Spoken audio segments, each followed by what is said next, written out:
Hi, it's me again.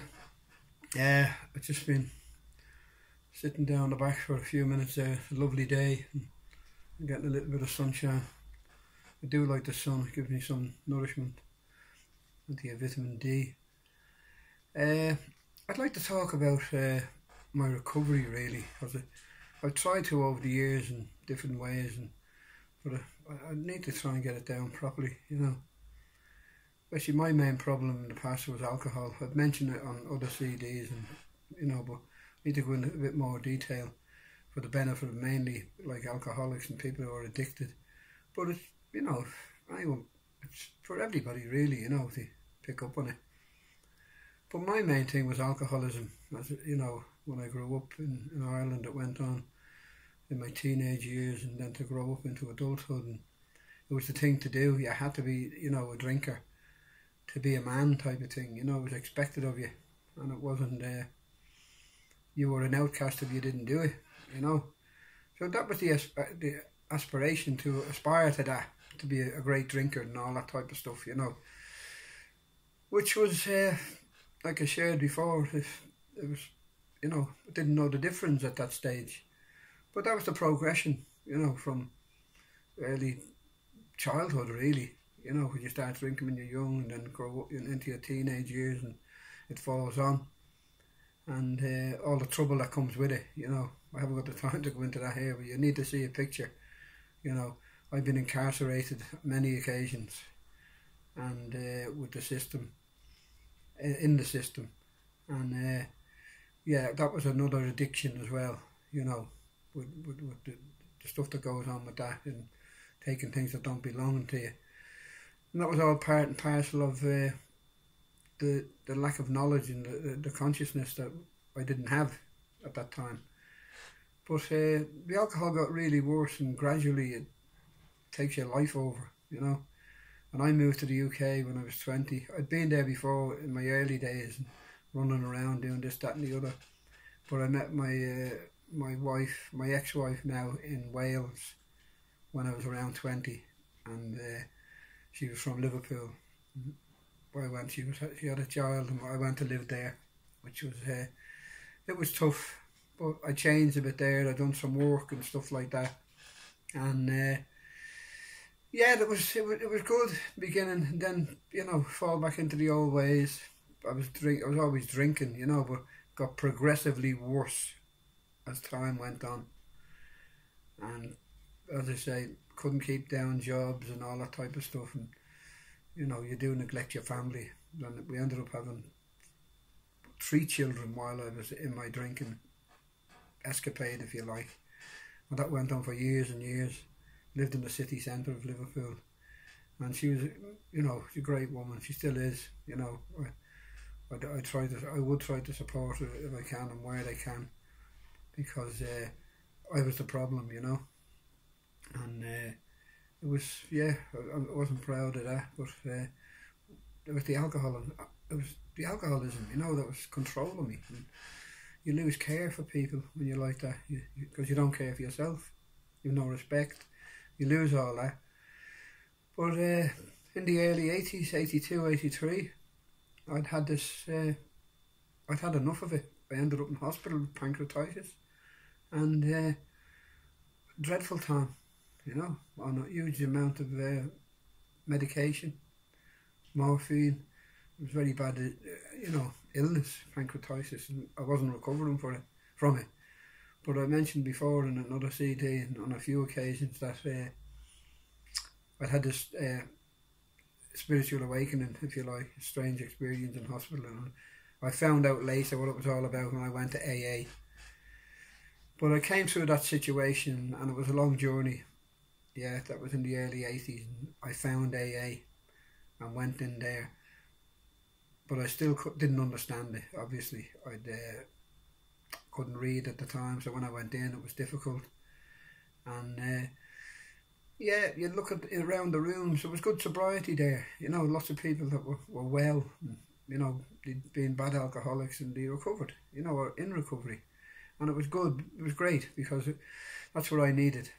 I didn't need weak stuff, I needed strong stuff. And as the time went on, I got better and stronger. And I knew that because I'd had this experience that was going to happen. But the only thing I'd done at that time was stop drinking. I wasn't on the program properly, because it was a 12-step program, yeah, and it didn't say big boot program, this, that or the other. It said it was a 12-step program, and that's what I went for. It was 12 steps, and I could understand that. Well, when I say I could understand it, I could accept that it was a step program, and I had to do them steps to get well. And the more I got into it, the more I understood it, yeah, and it became clear to me what I need to do. That didn't say it, that doesn't mean it made it easy for me to do, because it was another 10 years before I really got the message. I mean, the whole picture. And I went through, lots of mysterious circumstances in that 10 years. When I stopped drinking, I started smoking cannabis, and I thought that was the saviour of the world, and I'd give it to everybody and the world would be great. And when I found out later, that wasn't the case. But to me, cannabis is the less of the two evils, yeah. But still, after the 10 years, I stopped taking everything. So I don't use cannabis. I use nothing now, finished. That was in 1992. But that was a long journey. And it was a lot of understanding and a lot of heartache and tribulations. I lost half of my family in the late 80s and 90s in Dublin. We had an outbreak of AIDS there, which a lot of the family got caught up in. And because my family were institutionalised as well. And I have to say it how it is, you know what I mean? It was horrendous, And to be able to cope with it and get through it, I couldn't do that on my own. I had a lot of support from people, as I say, in AA, but I did believe in a higher power. I said on other videos, I did believe in a higher power, and I had to. There's nowhere else to go, I had to. I didn't see a God with a white beard. I believed in something, a higher power, a universal power, a spirit that was helping organise things in this universe, yeah. Because certainly men weren't doing it, or systems weren't doing it. That was the opposite. They were doing the opposite to what they were supposed to be doing. But gradually, as I say, I came to my senses. And as I say, in 1992, I just stopped everything. I'd come out of an institution at that time, and then I went, that's it, finished. My journey was set then. The great thing about it was I found my meaning in life. I knew what I was meant to do then. And I'd always been searching for that. What am I meant to be here for? What am I meant to do? And it certainly wasn't to be coming out. Well, I did have them experiences, so that's what I actually was meant to do, believe it or not. But it wouldn't be recommended to anybody. You don't want to go there, But I'm lucky enough that I found the answers to them questions. But the suffering was horrendous.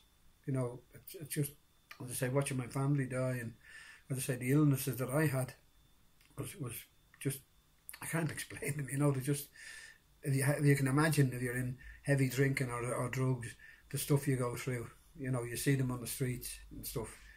And but the message here is, I'm trying to give the message back to other people, in AA, and it saddens me when I go back. I've just come back from Dublin, I said before, and I've been to a few meetings, and it saddens me to see that people are not doing the steps, because that's where the message is. That's where you recover. And it's like when I was talking to some people there, and they were saying, oh, I'm a few years around, but I haven't done the steps, or I haven't got a sponsor. Oh my God, that's what you need. That's what you need to do. You need to do the step to recover. You don't go in there and just lie there for years. You have to work at it. You have to do these things to get, to make it happen. And it's beyond my belief, that there's so many people that's not getting it. But I understand why. Because a long time ago, it happened here in the UK as well, in Liverpool, there was a big division in AA, and it saddens me that as well. There was people arguing and fighting, they were coming in, because a lot of people in AA maybe didn't have alcohol problems. They came in for other reasons, or they felt they weren't alcoholics, But I was a chronic alcoholic, and I needed that program, and it's very dear to me, and I'm passionate about it. And I do say these things at meeting, and it mightn't be everyone's cup of tea, but that's the way it is for me. Yeah, and I don't want people messing it up, especially for other people. And I see what's happening, it's happening all over. I think is people are getting brought in, and what they shouldn't be doing. I advise young people: if you come into AA and you have a problem, or NA, whatever the case may be, you have to find a sponsor. But the sponsor doesn't find you. You need to find a sponsor. Yeah, then you need to find out how the sponsor has lived his life, or how he's living his life, and how he came through his problems. Yeah, but that's not happening. You have people giving out numbers. It's like a bloody following they're getting, And I've never let that happen in my recovery. And I hope I've never brought AA into disrepute, because I've never wanted to do that. And I've never had any pay for anything I do. I never wanted it. Yeah, because it's about, I was given that gift, of recovery and stuff, and it's about giving it back. For me, it's about making a difference, not making a profit. But I'm going to stop here for a minute, and then I need to come back to this.